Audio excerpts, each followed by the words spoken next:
want to come on with a real quick perspective for you.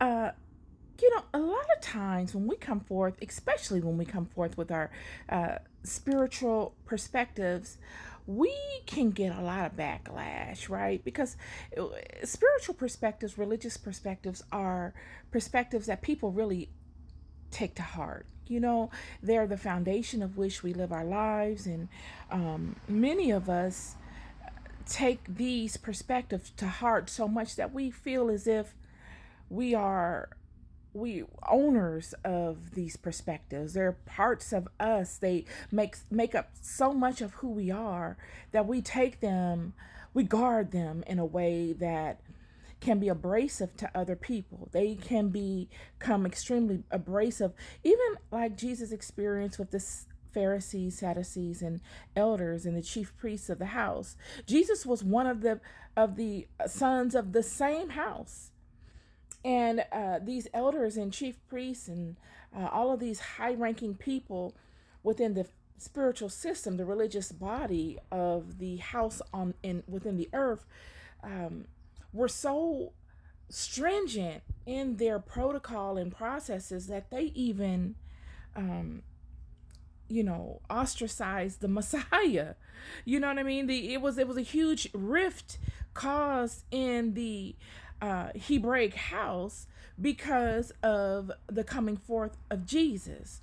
And one would think that, this coming forth of Jesus, even if they didn't agree if some of them didn't agree that he was the Messiah, that they would embrace him regardless because he was a son of the house.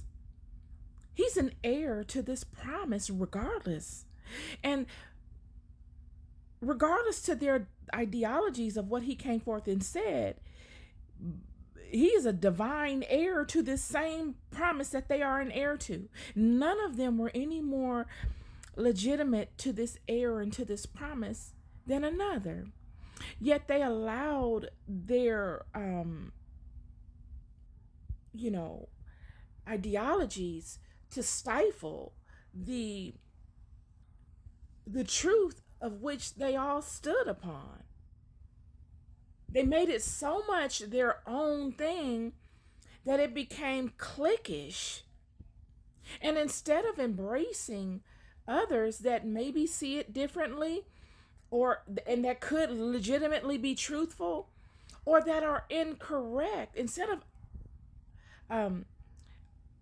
welcoming them in love and saying, okay, let's talk about this and let's talk about our differences, they looked at each other from a wicked perspective. Anyone that did not align 1,000% to their ideologies, whether intentionally or unintentionally, they didn't give them the benefit of the doubt. They just pushed them aside and discredited them. And I spoke to Simon yesterday about when Jesus entered into this particular region. He asked his disciples, "What do the people speak of me?" And then he asked the disciples, "Who do you say I am?" And Simon comes forth and he says, "You are the Christ, the Son of the living God." Physicality.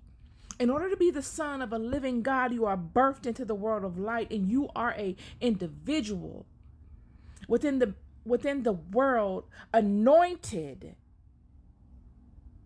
You have the anointing, the spiritual covering. You have ascended yourself to a consciousness that allows this anointing to be prevalent over you. Without you ascending to this consciousness, then this anointing cannot show itself in your life. It is through this consciousness, this anointing comes forward. Yet in order to be the son of the living God, you must have one foot in the earth and one in the spiritual water. And Jesus says, "This truth you have spoken to me, you have not seen in the physical world." This is not something you are born into. This is not something that you default into. This is something that you are ascended and you are given by my Father, our Father. And you speaking this truth to me lets me know your level of ascension internally. It lets me know the level of anointing that is upon you. And Jesus says it is upon this level of knowing, this level of anointing that you have. I will make the rock of which I built my church. This is the default setting. This is the foundation of which all that will enter into my church must ascend to. And then Simon, I'm sure, is proud and happy that he has been spoken so highly of by Jesus. He is now being renamed Peter, Ptah. And then in a couple of verses down, Jesus speaks to his disciples because he says, okay, now you have reached a particular threshold. I can now speak deeper truths into you. And he tells them all that he will befall when he goes into Jerusalem and is condemned by these people that are so stringent in their thinking that they don't allow anyone into their own house. They kick their own brethren out of their own house and rebuke their own brethren because they don't align 1,000% to their own philosophy. They don't challenge the thinking. There's no free thinking. There is just one person following the next in their thinking. And because of this, they kick heirs to the same promise out. They denounce heirs to the same promise and say, you are not worthy of this promise, as if they are able to do so. And they will do this to Jesus. And Jesus is speaking these truths to his disciples. And Peter, renamed Simon, who's now been renamed Peter, just a couple of verses above that, pulls Jesus to the side and says, Jesus, no, you must rebuke these things. You can't speak these things into existence. And Jesus, out of love, Simon is speaking these things to Jesus. And he's saying, Jesus now turns and says, I rebuke you, Satan. Get behind. No, actually, I don't want to misquote because I don't want anybody to get upset with me. Jesus turned to Peter after Peter has said,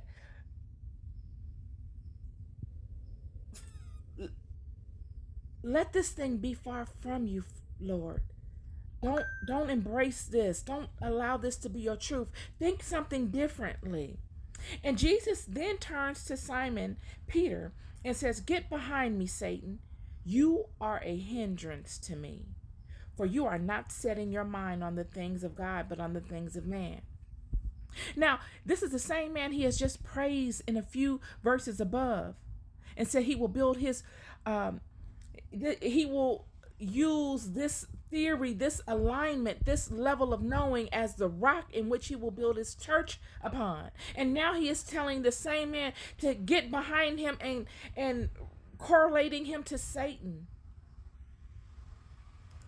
and saying that he's an hindrance to him.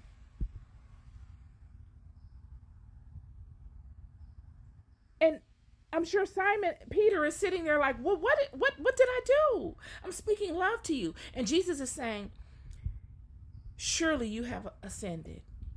But to the level of ascension you have ascended, you do not know all that you need to know. And that you are accusing me of something that I am not doing. How many of us are accusing other people of things that they are not doing, friend? And on the same hand, Jesus is correct. And Simon could potentially be offended if he rests in his fleshly self. Yet if he takes the words that Jesus has spoken to him and converted them into the truth that rests within him, the truth of God will speak the truth to him of what Jesus is relating to him. And there will be no offense. And that is my word to you. A lot of the things we see in this world, we take offense to when they come from our brethren and our sistren, regardless to cultural backgrounds or ethnicities and things of that nature. But if you allow them to rest within yourself and you allow them to be converted by the God within, you will see the truth of them. A lot of things that we take offense to are not offenses. They're truths that we must toss in our minds so that we are made better. And that goes for the Pharisees and the Sadducees and the elders and the chief priests, as well as the Simon Peters. They go for all of us. None of us are exempt.